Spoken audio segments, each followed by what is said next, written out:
Death in Paradise star Victoria Ekanoye admits she feared not living to see her child grow into adulthood after being diagnosed with breast cancer in 2021.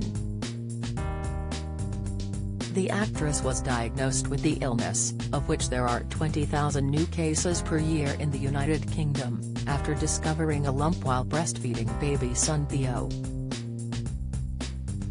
Appearing on Tuesday morning's special edition of ITV show Lorraine, Ekanoye, 40, claimed the decision to breastfeed ultimately saved her life. But the grim diagnosis left her fearing for the future and prompted concern that she might never see Theo, her only child with fiancé Johnny Lomas, grow up. She said, "I guess the hardest part was worrying that I would be here for him growing up. Even now. But we'd fought so hard to have him, and the thought of me not being able to be there for him and protect him protect us and all of that. Potentially growing up with this bundle of joy in my life and not seeing all of the amazing things he would do growing up, whether it was having children of his own or just birthdays and school, or saying his first words. You know, all of that, all of the incredible moments that you have. Just the fact that might not happen was a reality that I had to accept was ours, and so I just did everything I could." Reflecting on her original diagnosis, Ekanoye admitted it was baby Theo who gave the family something else to focus on as she received treatment. She said, "The baby and all of the crazy things that go through your mind when you're trying to keep a little person alive anyway as it is, becoming parents is a lot to take on. So I was just so consumed with it, and I think the joy that you get there's nothing else for me that really equates how it feels and how it feels to have him and to watch his every change, and just the joy that you get from it." The actress, who played Angie Appleton in Coronation Street, found a lump when breastfeeding her baby son in 2021 and underwent a double mastectomy after being diagnosed with ductal carcinoma in the same place. Ekanoye described the battle as a difficult time because she had booked herself to play Miranda Priestley in crime series Death in Paradise while waiting to hear from doctors about a diagnosis. "I had to fly out to Guadeloupe, and I took my son and mom with me," she explained. "Whilst I was out there I found a second lump, so that was the moment for me. I remember I was on set and about to go on. I had to take a couple of minutes and throw it to the back of my mind, and have a little talk to myself, you can deal with this. Go out and do your job. When we came back, we actually came back to England in September, and at that point I went to see the GP, because I know there's an amazing service called the One Stop Breast Clinic. Basically, if you're symptomatic, whatever the symptoms may be, they get you an appointment and you're seen within 2 weeks. I had a physical examination by the breast nurse, and then I had a needle test in my armpit, I had mammograms, I had biopsies in the mammogram as well, so they took samples from both lumps, and I had ultrasounds on the day as well, so I was there for about 4 hours in total. I wasn't expecting that. I'm so grateful, and by the end of that day, I saw the breast consultant.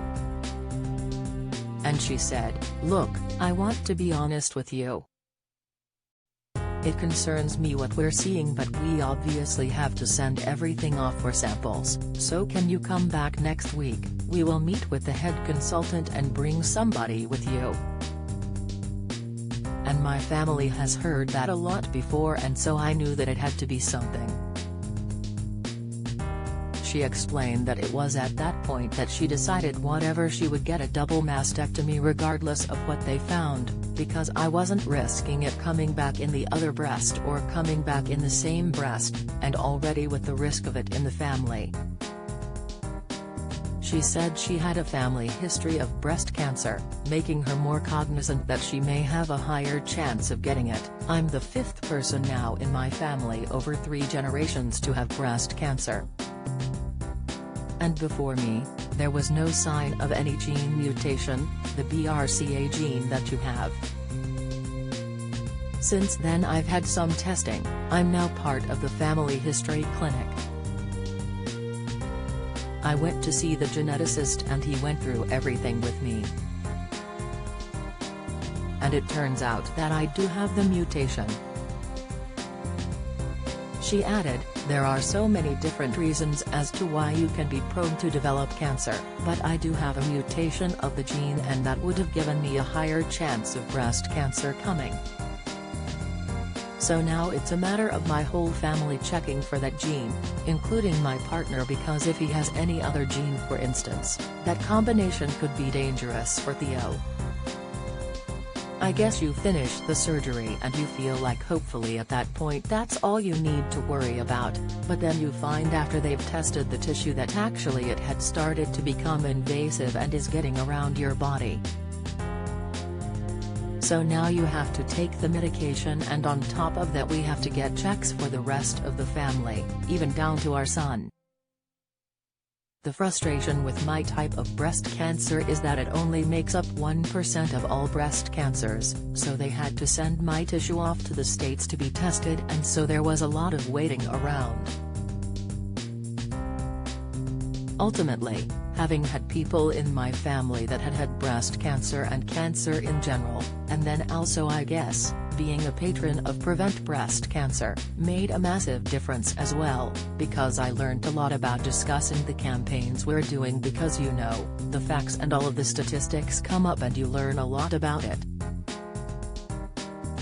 And being able to talk to other people, and all of the messages I receive from other people who have either had breast cancer themselves or a type of cancer, or just friends or family who are going through it and they're struggling to understand how they might be feeling, all of that information that I am able to give them, is what I've learned.